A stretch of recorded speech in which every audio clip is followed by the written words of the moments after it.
Assalamualaikum warahmatullahi wabarakatuh. Sebelumnya, perkenalkan nama saya Nur Laila. Saya di sini akan membahas tentang memori prospektif dalam bentuk video pembelajaran. Perlu diketahui sebelum saya membahas apa itu memori prospektif, di sini tujuan pembelajaran ini dibuat adalah untuk mengetahui apa itu memori prospektif dan apa perbedaan dari memori prospektif itu sendiri dengan memori lain. Selain itu, kita dapat mengetahui jenis-jenis memori prospektif dan contoh dalam kehidupan sehari-hari kita. Oke, langsung saja untuk pembahasan pertama, pengertian dari memori prospektif. Memori prospektif itu sendiri adalah suatu memori atau ingatan yang akan diwujudkan atau rencana di masa yang akan datang. Misalnya, membuat rencana dan janji. Ketika kita akan menepatinya dan mengingat hal tersebut, itu akan muncul pada waktu atau sinyal tertentu datang yang disebut dengan recall atau mengingat kembali. Jadi memori prospektif ini sendiri, itu adalah sebuah ingatan yang mana ini suatu hal yang akan kita wujudkan atau kita rencanakan di masa yang akan datang. Ini contoh kecilnya atau contoh sederhana dalam kehidupan sehari-hari. Contohnya ini adalah ketika mengingat untuk menemui teman di kafe. Jadi mungkin Anda pernah ini, bahkan sering kayak seperti ini. Oh iya, nanti malam jam 8 mungkin.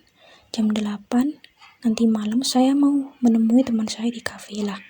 Ini adalah proses atau sebuah pengertian dari memori prospektif itu sendiri. Kemudian selanjutnya ada perbedaan memori. Perbedaan memori di sini adalah antara memori prospektif dengan memori retrospektif. Memori prospektif sendiri itu lebih perbedaannya adalah lebih relevan atau lebih cocok dengan rencana dan tujuan sehari-hari. Seperti tadi, seperti janji, membuat rencana. Nah, itu contoh atau hal-hal relevan yang sebenarnya ada dalam kehidupan sehari-hari kita. Memori prospektif itu juga berfokus pada melakukan sesuatu dan berisi sedikit atau tidak ada informasi. Ini teori menurut Baddeley et al. 2000 pada tahun 2015. Sedangkan memori retrospektif ini lebih banyak isyarat eksternal. Maksudnya di sini adalah hal-hal yang di luar lingkungan atau di luar jangkauan. Contohnya, apakah sarapan Anda kemarin? Jadi ini tentang mengingat, baik itu mengingat informasi suatu kejadian, peristiwa di masa lampau, kemarin, atau pengetahuan Anda sebelumnya. Dan memori retrospektif ini sendiri itu tentang mengingat tentang apa yang kita ketahui tentang sesuatu dan bisa sangat bermanfaat. Ya, ini teori menurut Baddeley pada tahun 2015.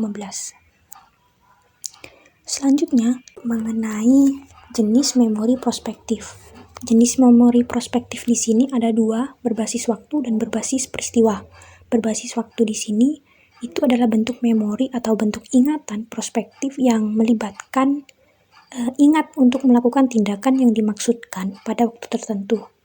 Jadi lebih ke ada waktunya atau ada masanya dalam tindakan yang Anda maksudkan. Contoh, menelpon teman pada jam 8 malam. Terus berbasis peristiwa, ini adalah bentuk memori prospektif yang melibatkan ingat untuk melakukan tindakan yang dimaksudkan. Jadi lebih ke ingat ketika tindakan yang Anda maksudkan itu secara langsung, jadi tidak ada waktu, langsung pada peristiwa. Nah, ini contohnya menyampaikan pesan saat bertemu dengan orang tertentu. Nah, ini. Terus ada peristiwa atau dua peristiwa ini sering melibatkan memori prospektif dan memori retrospektif, yaitu mengingat dan lupa. Nah, contoh kecilnya, ketika Anda berencana membeli produk di supermarket, Anda perlu mengingat akan niat atau rencana Anda pergi ke sana. Lah, niat atau rencana awal ini adalah sebuah contoh memori prospektif. Dan mengingat apa yang telah Anda putuskan untuk dibeli, ini termasuk memori retrospektif. Karena apa? Di sini biasanya kan kalau kita membeli produk di supermarket, kita itu kadang mencatat atau mungkin, oh ya kemarin gula di dapur habis, beras udah habis. Nah, jadi seperti itu. Jadi ketika mengingat apa yang telah Anda putuskan untuk dibeli, itu adalah memori retrospektif antara Anda lupa atau tidak lupa. Jadi seperti itu. Jadi kalau dibilang memori prospektif ini sendiri sebenarnya sering terjadi dalam kehidupan sehari-hari kita. Bahkan kita tidak sadar bahwasannya selama ini kita sudah melakukan hal-hal atau memori prospektif itu sendiri. Oke, terima kasih.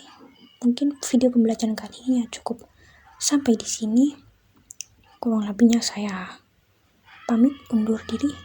Mohon maaf sebesarnya. Terima kasih telah menonton video ini. Baik, assalamualaikum warahmatullahi wabarakatuh.